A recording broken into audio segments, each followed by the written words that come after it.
Indo British advanced pain clinic నొప్పి మాయం surgery దూరం ఫర్ అపాయింట్మెంట్స్ 9155515563.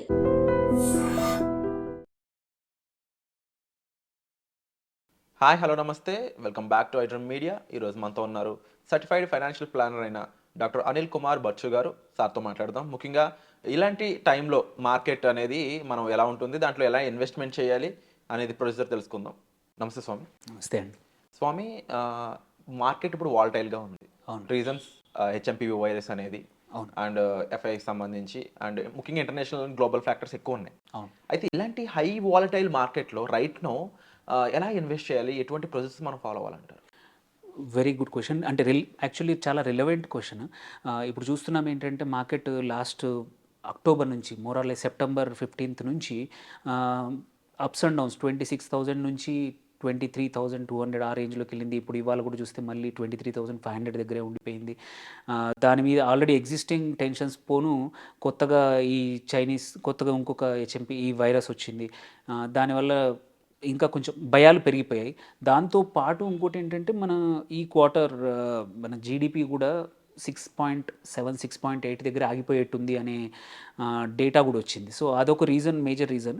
సో ఇన్ని రీజన్స్ ఉండడం వల్ల మార్కెట్స్ అంటే వైల్డ్గా మూవ్ అవుతున్నాయి. ఒకరోజు ఏదైనా కొంచెం మంచి న్యూస్ రాగానే, ఎందుకంటే కంటిన్యూస్గా ఫ్యూ మంత్స్ నుంచి నెగిటివ్ న్యూస్ వల్ల నియర్లీ 2,000+ పాయింట్స్ మైనస్లో ఉంది టాప్ నుంచి.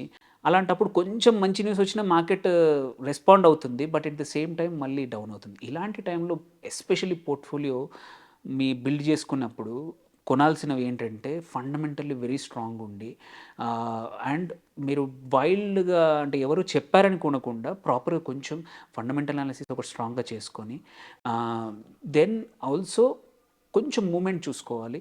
దెర్ ఈజ్ ఏ స్టాక్లో అంటే ఏమంటారు వాల్యూమ్ ఉంది అలాంటి టైంలో తప్ప, వాల్యూమ్ లేని స్టాక్స్లో ప్రైస్ తక్కువ ఉందని కరెక్షన్ ఎక్కువ ఉందని చెప్పేసి ఎంటర్ అయ్యి ఇబ్బందులు పడ్డం కన్నా ఫస్ట్ థింగ్ సెక్టర్ చూసుకొని, సెక్టర్ తర్వాత ఆ కంపెనీ యొక్క మార్కెట్ షేర్ కానీ స్ట్రాంగ్, ఎస్పెషల్ ఈ టైంలో ఏంటంటే క్వాంటిటీ ఇంపార్టెంట్ కదా, క్వాలిటీ. సో క్వాలిటీ స్టాక్స్ అనేవి ఇప్పుడు మంచిగా పర్ఫామ్ చేస్తాయి.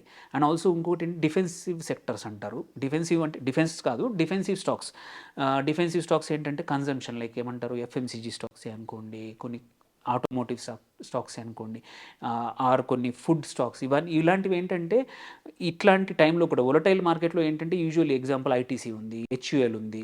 ఇట్లాంటి కంపెనీస్ ఏంటంటే ఆ వొలటైల్ టైంలో బాగా రిటర్న్స్ ఇస్తాయి. ఆర్ క్వైట్ అ ఫ్యూ ఏమంటారు FMCG into shampoo based companies, చాలా కంపెనీస్ ఉన్నాయి ఇట్లాంటివి. This is the best time to enter అనమాట. అంటే ప్రైస్ హైక్ అనేది ఎక్కువ ఉండే ఛాన్స్ ఉంది కాబట్టి అంటారా? భయానికి బేసికలీ భయాలు.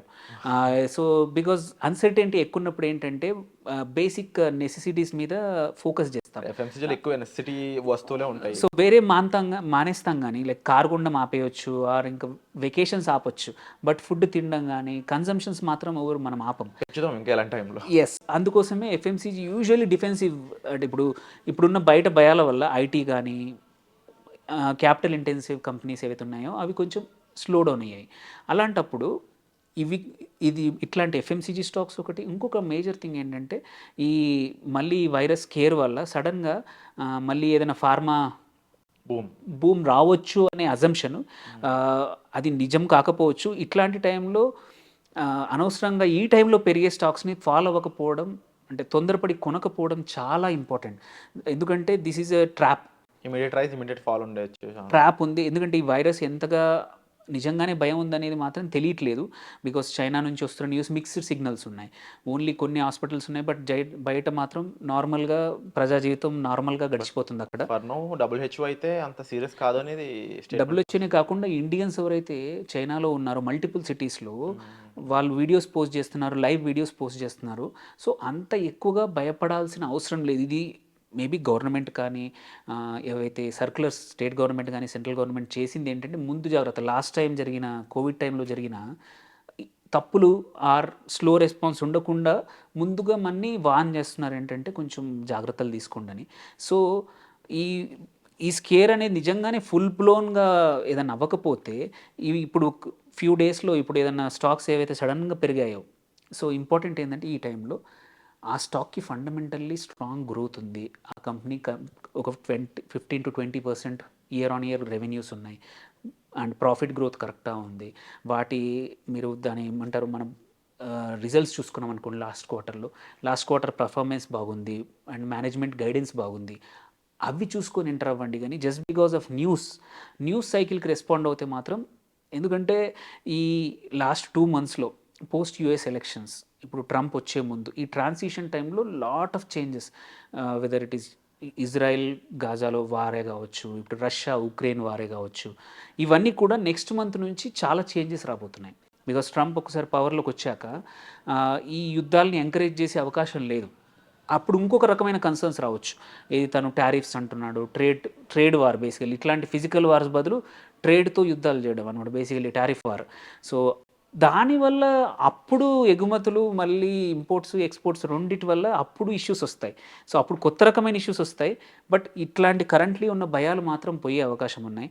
సో అందుకోసమే ఈ టైంలో సడన్గా ఏవైనా పెరిగాయి వితౌట్ ఎనీ రీజన్ స్టాక్స్, అందులో కాషియస్గా ఎంటర్ కావాలి. లేకపోతే మళ్ళీ యూ విల్ నెవర్, ఇప్పుడు ఎగ్జాంపుల్ లాస్ట్ 15 రోజుల్లో 20 రోజుల్లో ఒక స్టాక్ 30-40% పెరిగిందని, ఇదేదో మొమెంటం బాగుంది కదా అని మొమెంటం స్టాక్ ఉంది అని చెప్పేసి ఎంటర్ అయిపోతే, ఆ ట్రాప్లో పడిపోతే ఆ stock never might come back, మళ్ళీ ఈ లెవెల్కి రాకపోయే అవకాశం ఉంది పడిపోతే. సో అందుకే ఇప్పుడు quality is very important. So quantity సడన్గా పెరగడము, సడన్గా చూడడం కన్నా ఏవైతే fundamentally strong, corporate governance strong ఉంది, మేనేజ్మెంట్ స్ట్రాంగ్ ఉంది, గైడెన్స్ స్ట్రాంగ్ ఉంది, సేల్స్ గైడెన్స్ కానీ ప్రాఫిట్ గైడెన్స్ కానీ, అవి చూసుకోవాలి ఈ టైంలో. నార్మల్ టైంలో ఏంటంటే with the flow you can వెళ్ళొచ్చు, ఎందుకంటే మార్కెట్స్ ఆర్ రైజింగ్, అప్పుడు అన్నీ మంచి పర్ఫామ్ చేసేటివి, క్వాలిటీ ఉన్నవి లేనివి అన్నీ ముందుకు వెళ్తాయి. ఆ టైంలో మనం ఏ డిసిషన్ తీసుకున్నా మోస్ట్ ఆఫ్ ద టైం ఏంటంటే ప్రాబబిలిటీ మనం అనుకున్న డెసిషన్ సక్సెస్ అవుతుంది. బట్ వెరాజ్ నౌ ఒక్కోసారి వైల్డ్గా ఒక్కొక్క రోజు 300, సెన్సెక్స్ అయితే 500, 1000 పాయింట్స్ అప్ అండ్ డౌన్ అవుతుంది. ఇలాంటి టైంలో అన్యూజువల్గా సడన్గా రేజ్ అయ్యే స్టాక్స్, సడన్గా కరెక్షన్స్ ఏమైనా సడన్గా అయ్యాయి, ఫండమెంటలీ స్ట్రాంగ్ ఉన్న స్టాక్స్ ఫర్ సమ్ రీజన్ అవుతున్నప్పుడు ఇది గుడ్ టైం టు ఎంటర్. అంటే సార్ ఇలాంటి టైంలో ఫండమెంటల్ అనాలిసిస్ కానీ టెక్నికల్ అనాలిసిస్ కానీ ఎంతవరకు వర్కౌట్ అయ్యే ఛాన్సెస్ ఉన్నాయంటారు? టెక్నికల్ కన్నా I would say this time fundamental is very important. Problems ఉన్నప్పుడు look in to fundamental analysis and also numbers చూడండి, యూనో రిజల్ట్స్ చూడండి, ఫైనాన్షియల్ ఫిగర్ అవుట్ చేయమంటారు పక్కా. సో వితౌట్ ఒక కంపెనీ ఒక 10-15% గ్రోత్ నెక్స్ట్ 3 quarters అని ప్రామిస్ చేయలేదు, ఆర్ లాస్ట్ 5-6 quartersలో పర్ఫార్మెన్స్ లేదు, అట్లాంటి స్టాక్స్ ఈ టైంలో ఎంటర్ చేయొద్దు. ఎందుకంటే ఆల్రెడీ మంచిగా ఉన్న టైంలోనే, మంచి మార్కెట్ బాగా ఉండింది, జీడిపి పెరుగుతూ ఉండింది, ఆ టైంలోనే పర్ఫామ్ చేయలేని స్టాక్ ఇట్లాంటి వొలటైల్ టైంలో, ఇప్పుడు కొంచెం GDP at least next 1 or 2 quarters might slow down అన్నారు. Post budget it might change. ఫిబ్రవరిలో ఇప్పుడు ఫస్ట్ వీక్లో ఏంటంటే గవర్నమెంట్ స్పెండింగ్ ఇంక్రీజ్ అవ్వచ్చు. సో అప్పుడు లాట్ ఆఫ్ సెక్టర్స్ లైక్ ఏమంటే ఇన్ఫ్రాస్ట్రక్చరే కానీ, క్వైట్ అదర్ లైక్ ఏమంటే కొన్ని ట్యాక్స్ చేంజెస్ అంటున్నారు, కొన్ని ఈవెన్ పిఎల్ఐ స్కీమ్స్ కూడా మళ్ళీ కొన్ని కొత్తగా ఎక్స్టెండ్ చేయబోతున్నారు. అలాంటప్పుడు post budget lot of changes రావచ్చు. బట్ అట్లీస్ట్ ఇంకొక 1 quarter మాత్రం companies results might be in trouble. So ఇట్లాంటి టైంలో quality is very important. Fundamentally strong market leaders ఒక సెక్టర్లో, ఎఫ్ఎంసీజీలో మార్కెట్ లీడర్స్, ఫార్మాలో మార్కెట్ లీడర్స్, పెయింట్స్లో మార్కెట్ లీడర్స్ ఎవరైతే స్ట్రాంగ్ ఉన్నారో వాటిలో స్టిక్ అవ్వడం బెటర్. అన్నోన్ కంపెనీస్ సడన్గా అవుట్ ఆఫ్ ద బ్లూ ఒక లాస్ట్ 1 year బ్యాక్ రిజల్ట్ ఏమంటారు మంచి గ్రోత్ లేని స్టాక్ సడన్గా గ్రోత్ వచ్చిందంటే మాత్రం కొంచెం కేర్ఫుల్ ఉండాలి. వీ హ్యావ్ సీన్ ఇంతకుముందు జరిగింది. ఇట్లాంటి టైంలో ఏంటంటే హోప్తో వస్తాయి, but you enter in to wrong, మళ్ళీ ఎప్పుడు కూడా మళ్ళీ స్టక్ అయిపోతాం ఆ కౌంటర్ ఆ కంపెనీలో 1 year to 2 years. ఇప్పుడు quality is more important than recent performance. Wonderful sir. So చాలామందికి ఉన్న డౌట్స్ అండి, మార్కెట్ వాలటాలిటీ ఉన్నప్పుడు కానీ, లేకపోతే ముఖ్యంగా ఇలా ఇంటర్నేషనల్ ఫ్యాక్టర్స్ హెవీగా ఇంపాక్ట్ చేస్తున్న ఇలాంటి టైమ్స్లో ఇన్వెస్ట్మెంట్ అనేది ఏ విధంగా ఉంటుంది, ముఖ్యంగా స్టాక్స్లో అంత ఈజీ కాదు అనేది చాలామంది తెలుసు.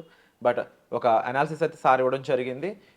మీకు దీనిపై మరింత గైడెన్స్ కావాలి, మరింత అవేర్నెస్ కావాలి, మీకు ఒక హ్యాండ్ హోల్డింగ్ గెషర్ కావాలనుకున్నట్లయితే మీరు డిస్ప్లే అవుతున్న నెంబర్స్ కాల్ చేసి మీరు సార్ని కాంటాక్ట్ చేయొచ్చు. కంప్లీట్ ఇన్ఫర్మేషన్ కూడా మీరు గైడెన్స్ తీసుకోవచ్చు. అయితే మీకు ఇంకా ఇలాంటి కాన్సెప్ట్స్ గురించి మరిన్ని ఎపిసోడ్స్ కావాలనుకున్నట్లయితే కామెంట్ సెక్షన్లో మెన్షన్ చేయండి. వచ్చే ఎపిసోడ్లో మనం కలుద్దాం. And thank you so much Swami. Thank you అండి.